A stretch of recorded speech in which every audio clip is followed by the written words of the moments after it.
بسم الله الرحمن الرحيم.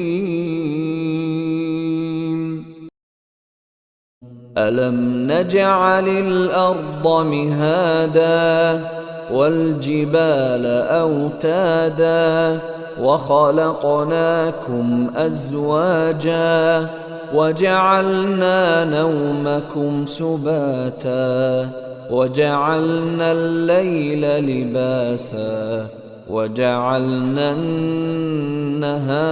معاشا وبنينا فوقكم سبعا شدادا وجعلنا سراجا وهاجا وأنزلنا من المعصرات ماء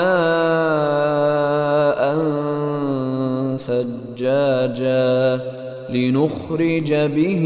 حبا ونباتا وجنات ألفافا